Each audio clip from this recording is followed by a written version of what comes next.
Nesse vídeo vamos falar sobre o nódulo que produz hormônio na tireoide, causando hipertireoidismo. É um problema chamado doença de Plummer e é uma das patologias da tireoide que eu vejo mais confusão no tratamento, até mesmo por endocrinologistas.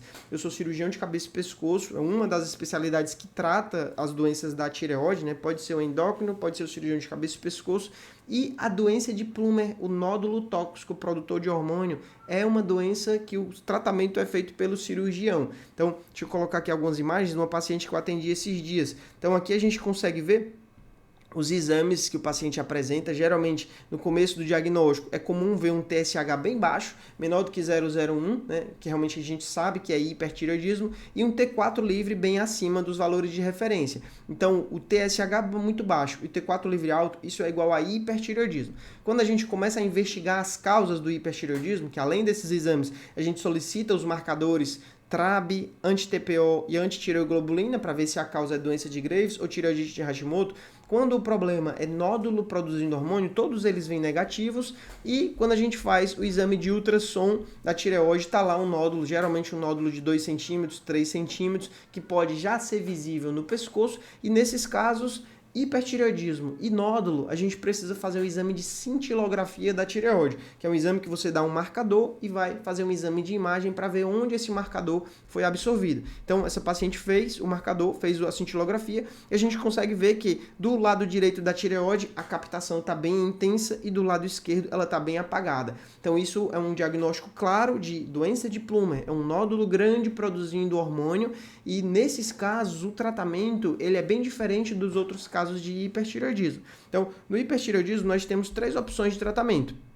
Medicações antitireoidianas seria o propiltiuracil ou o tapazol, que a gente vai aumentando a dose até o paciente sair do hipertireoidismo e ficar estável. Nós temos a radioiodoterapia, que toma dose única de um líquido contendo iodo radioativo e ele vai destruir as células que estão produzindo hormônio. E nós temos a cirurgia, que geralmente não é a primeira opção na maioria dos pacientes.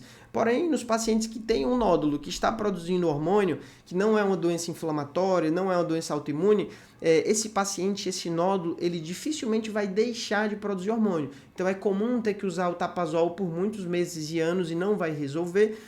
Nesses casos, a iodoterapia ela pode até resolver o hipertireoidismo, mas o paciente vai continuar com um nódulo grande. Então, em casos assim, o tratamento mais indicado é a cirurgia. É um procedimento que, com o procedimento em si, né, a cirurgia, você trata tanto o nódulo como o hipertireoidismo, e em alguns casos, como nessa paciente, que a metade da tireoide que sobrou estava saudável, o tratamento envolve uma cirurgia parcial, que depois o paciente não vai nem ficar em hipotireoidismo, como na maioria dos casos. Então, doença de Plummer, nódulo produzindo hormônio, geralmente o tratamento mais eficaz é a cirurgia. Mas eu tenho visto cada vez mais pacientes que vão no endócrino e passam meses, às vezes anos, tratando com o uso da medicação, com tapazol, ou às vezes o endócrino encaminha para iodoterapia. Então, quer dizer, ele não encaminha para realmente o tratamento mais eficaz na doença de Plummer, que é a cirurgia, a remoção do nódulo que está causando o problema, tá? Então, outro ponto importante, né? Os exames, eles são complementares. Todo paciente que tem nódulo na tireoide precisa fazer as dosagens do TSH e T4 livre. Da mesma forma, todo paciente que tem doença hormonal, TSH e T4 livre alterados, seja hipo ou hipertireoidismo, precisa fazer ultrassom da tireoide. A gente sempre tem que ver os dois em conjunto, porque eles se complementam, e nesses casos a gente consegue ver, né, que o hipertireoidismo está sendo causado pelo nódulo na tireoide. Às vezes eu pego até pacientes que têm hipertireoidismo e nunca foi feito um ultrassom da tireoide, o que é um absurdo, porque você consegue pegar o nódulo lá e ver que ele é o causador do problema, tá? Então, era essa mensagem que eu queria passar, né? Se no seu caso é de hipertireoidismo, de nódulo causando hipertireoidismo, saiba que talvez a melhor opção de tratamento seja a cirurgia, tá? E é isso, se inscreva no canal, curta esse vídeo, deixe nos comentários se você está passando por isso, e até o próximo. Valeu!